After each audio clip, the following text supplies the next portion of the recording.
అంటే ఈ 5 ఏళ్ల అరాచక పాలనలో ప్రజలు అనేది ఈ రోజు స్వేచ్ఛ వచ్చిందని చెప్పుకోవచ్చా? అరాచక పాలన మనం చాలా చూసాం కానీ ఇంత నికృష్ట పాలన ఎప్పుడు చూడలేదు. అరాచక పాలన చాలా సమయాల్లో మనం చూసాం. దాంట్లో ఓన్లీ ప్రతిపక్షంలోనే పార్టీ వాళ్ళు కొట్టుకునేవారు. ఈ నికృష్ట పాలన ఎవరైతే చిన్న వాళ్ళు ఉన్నామో, మధ్య తరగతి వాళ్ళు ఉన్నామో, ఎంప్లాయీస్ ఉన్నారో వీళ్ళందరూ కూడా జీవనోపాధి కోల్పోయి రోడ్ల మీద యువత గంజాయికి మత్తులో పడి బెట్టింగుల్లో బతుకుతూ వాళ్ళ జీవన విధానాన్ని కోల్పోయారు. అందుకే మాట ఇది రాష్ట్ర ముఖ్యమంత్రుల ప్రమాణ స్వీకారం కాదు, ఆంధ్రప్రదేశ్ ప్రజల పట్టాభిషేకం జరుగుతుంది ఈ రోజు. అంటే ఇది ప్రజల గుర్తింపుగా చెప్పుకోవచ్చు అంటారు. ప్రజలు పట్టాభిషేకం చేస్తున్నారు, రాష్ట్రానికి చేస్తున్నారు. మొట్టమొదటిసారి ఇండియాలో, మన భారతదేశంలో మాత్రం మొట్టమొదటిసారి ప్రజలే పట్టాభిషేకం రాజుకు చేస్తలేదు, ప్రజలకు ప్రజలు పట్టాభిషేకం చేసుకునే రోజు ఈ రోజు.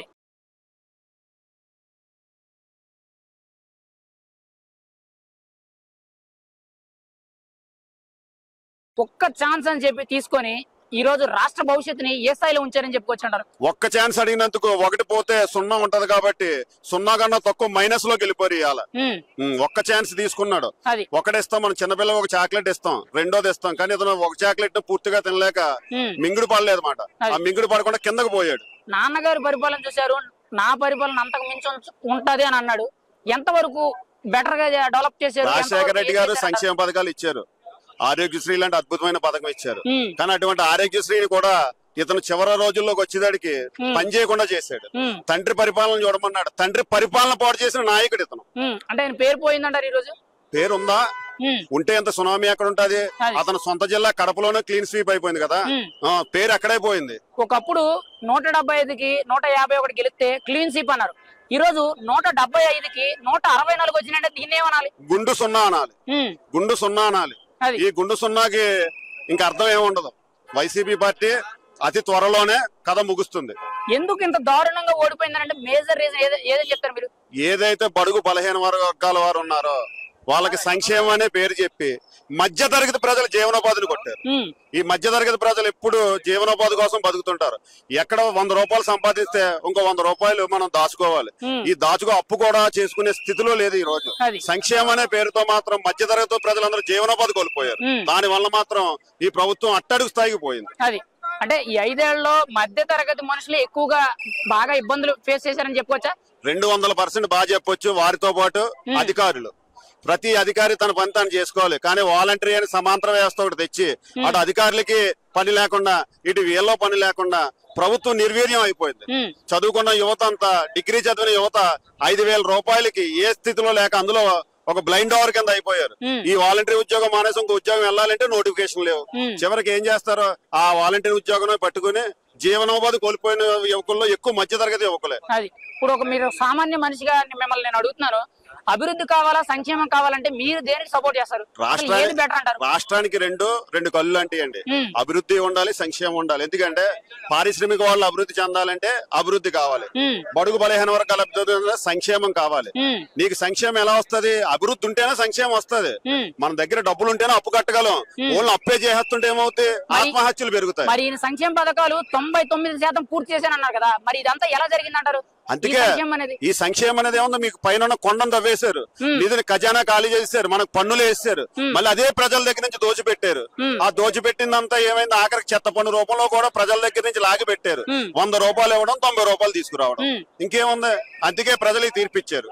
5 ఏళ్లలో చాలా హామీలు ఇచ్చారండి. మనకి ఆంధ్రప్రదేశ్ కి ముఖ్యంగా హామీలు లెక్కేసుకుంటే ఫస్ట్ రాజధాని, రెండోది పోలవరం, మూడోది ప్రత్యేక హోదా, 4వది railway zone, Visakha steel plant ప్రైవేటీకరణ, 5 ఉద్యోగాల కల్పన, ఇలాంటి పెద్ద విషయాలన్నీ చూసుకుంటే ఏది ఎంతవరకు ఫుల్ఫిల్ అని అసలు ఏమైనా చేశారంటారా? రాజధానులు 3 రాజధానులు అన్నారు, మతిలేని మనిషి కింద అయిపోయాడు.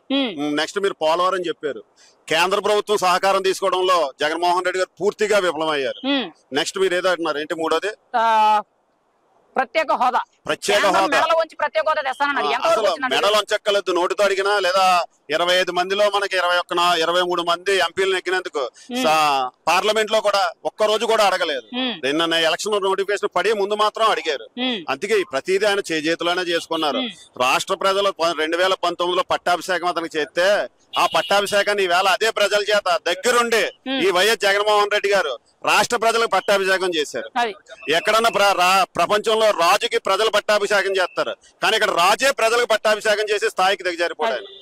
వామనుడు బలి చక్రవర్తిని అధపాతాలను తొక్కుతానన్నట్టు ఈ రోజు పవన్ కళ్యాణ్ జగన్మోహన్ రెడ్డిని అధపాతాలను తొక్కుతున్నాడు. ఈ రోజు నిజమైందంటారు అది? వాముడు మనం చూడలేదు. పవన్ కళ్యాణ్ మాత్రం వాముడు కన్నా ఎక్కువ చెప్పుకునే స్థాయిలో మాత్రం ఒక రోజులోనే రాష్ట్ర నాయకుడు దేశ నాయకుడు మాత్రం ఎదిగాడు పవన్ కళ్యాణ్ గారు. దానికి ఉదాహరణ ఈ ఆంధ్రప్రదేశ్ వేళ జరిగే పండుగ. అంటే 151 తిరిగే ఫ్యాన్ ఈ రోజు 11కు పడగొట్టాడు అంటే పవన్ కళ్యాణ్ వల్లే సాధ్యమైందని ఒక్క పవన్ కళ్యాణ్ జనసేన పార్టీ వల్లే, ఇంకా అందులో నో డౌట్. పొత్తు పెట్టుకొని రాజమండ్రి సెంట్రల్ జైలుకి వెళ్ళి పొత్తు పెట్టుకోవడం, ఈ ఆయన ముందొచ్చి మాట్లాడడం వల్ల ఇదంతా జరిగింది అంటారు. నిజమేనంటారు? 200% ఇది కరెక్ట్. ఎవరన్నా ఆపదలు ఉంటే దూరంగా వెళ్తాం.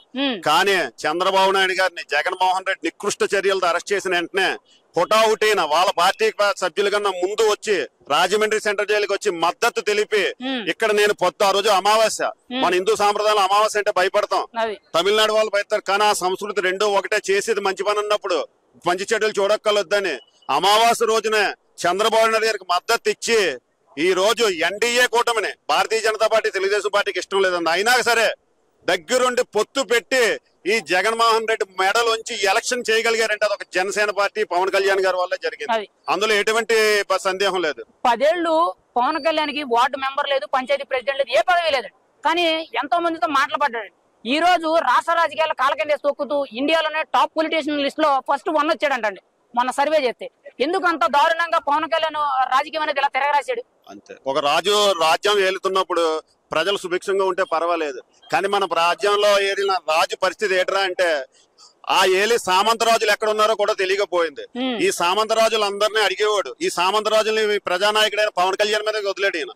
చివరికి ఈ పవన్ కళ్యాణ్ గారు చెప్పింది నిజమా అబద్ధమా అని ప్రజలకే ఎప్పుడు ఎలక్షన్ వస్తుందని చూశారు. ఎలక్షన్ రాగానే మీరు అన్నారు చూసారు, అధపాతాలనికి ప్రజలే తొక్కేశారు దగ్గరుండి. కానీ ఆ రూపం తెచ్చిన రూపకర్త మాత్రం పవన్ కళ్యాణ్ గారే, అందులో ఎటువంటి సందేహం లేదు. ఫైనల్ గా అయితే ఒక మాట అడుగుతున్నాను, వైసీపీ పార్టీకి మళ్ళీ పూర్వ వైభవం అనేది వస్తుందా రాదా? అంటే ఫ్యాన్ మళ్ళీ తిరుగుతా లేదని. పూర్వం అనేది ఉంటది, వైభవం మాత్రం ఉండదు. పూర్వం ఎప్పుడు జరిగింది ఎప్పుడు ఉంటది, వైభవం అనేది మాత్రం వైసీపీ పార్టీకి భవిష్యత్తు ఉండదు. అంటే పాత గుర్తులు అనేవి ఉంటాయంటారు. అంతే మరి. అది మళ్ళీ ఇంకా ఆనందాన్ని కలిగించే రోజైతే రాదంటారు. చరిత్రను ఎవరో మార్చలేం. పూర్వం ఉంటది, వైభవం అనేది వైసీపీ పార్టీకి ఉండదు. అతి కొన్ని రోజుల్లోనే వైసీపీ పార్టీ కనుమరుగవుతుంది.